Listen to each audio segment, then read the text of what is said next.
Are you there? Yeah, it came up. This is supposed to be true. It's called Minnie Lawson and Her Famous Mute.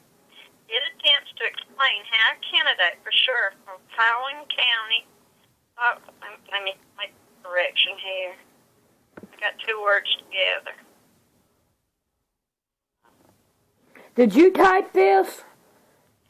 Yeah, I typed it in on this little computer I got.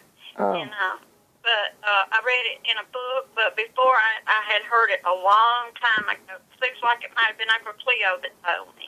Oh, okay. Okay. How I found it for sure. Chowan County, thought to be a shoe-in, lost the race. It seems Minnie James Lawson, now deceased, called Dr. Satterfield in Eddington from her farm and asked him to come treat her mule Horace. She was upset, she said. Dr. Horace is sick. I wish you would come and see him. The doctor said, oh, Minnie, it's after 6, and I'm eating supper. Give him a dose of mineral oil. If he isn't okay in the morning, I'll come see him. She wouldn't know how to give him the mineral oil. He said, use the funnel. She protested he might bite her. Dr. Satterfield, a mite exasperated, said, oh, Minnie, you're a farm woman. You know about these things. Give it to him through the other end. And he went down to the barn. There stood Horace, moaning, groaning, and hanging his head. She looked for a funnel. The nearest thing she could find was her Uncle Bill's fox hunting horn hanging on the wall. Oh, no. This was a beautiful gold-plated instrument with gold tassels. She took the horn and nervously affixed it properly. Horace paid no attention. Then she reached to the shelf where the medicine for the animals was kept. Instead of the mineral oil, she picked up turpentine by mistake. Oh, no. And poured a liberal dose of it into the Oh. Horace raised his head with a certain jerk. He let out a bray that could have been heard a mile down the road. He reared up on his hind legs, dropped his front legs down, knocked out the side of the barn, cleared a 5-foot fence and started down the road at a mad gallop. Horace was in pain. Every strides he made, the horn would blow. And all the dogs in the neighborhood knew when that horn was blowing, it meant Uncle Bill was going fox hunting. So out the road they tore, following close behind Horace. People who witnessed the chase said later it was an unforgettable sight. First was Horace running at top speed with the horn in the most unusual position. Mellow notes issuing therefrom. Up tassels waving, the dog barking joyously. That would be a funny sight. Yes, they passed by the home of old man Leroy Dickinson, who was sitting on his porch.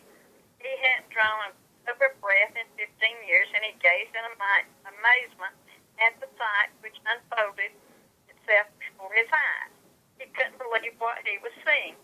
Incidentally, old man Dickinson is said to be the head man now in the Albie Merle chapter of Alcoholics Anonymous.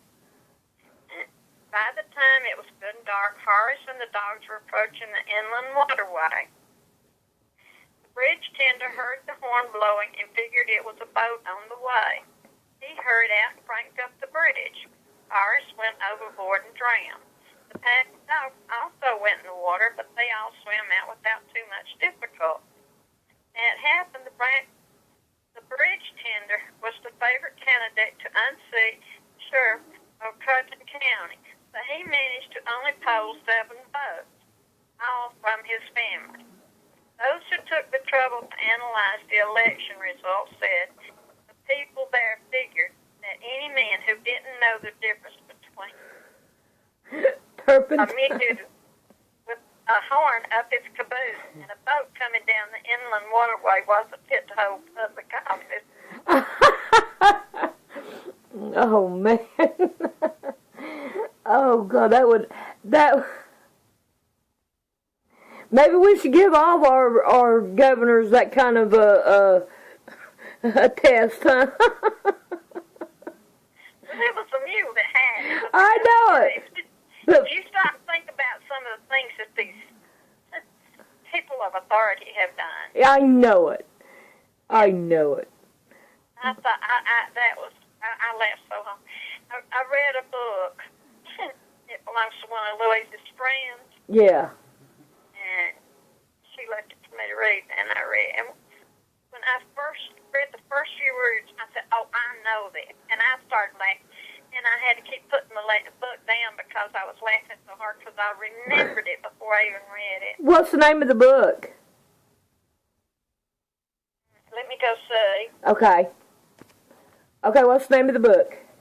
The name of the book it's in is Over Quat Hill. Over Quat Hill. I bet you that would be a... It's written by an 80-something-year-old woman who is in a nursing home. And she wrote about some of these things that have happened there. Yeah. And they published them and then asked her to write another book. Wow.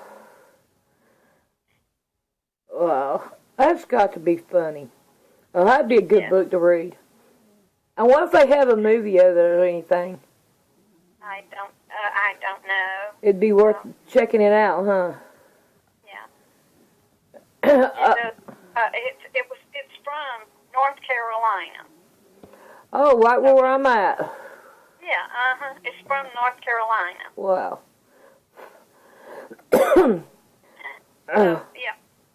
You recorded me telling that story, huh? Yes, I did. So you're going to be on YouTube talking to me if it comes through. I don't know if it will or not. But whatever we talked about, it's going to be... Because I thought that was... I said, this has got to be good. If Mom's going to tell me a story, it's going to be good. Yep, it is good. I keep some good ones on it. Yes, you do. All right, I'm going to go back to my other one, my other tutorial. And I'll... Okay, then. I'll talk to you later. I love you, Mommy. Love you, hon. Bye-bye. Bye-bye.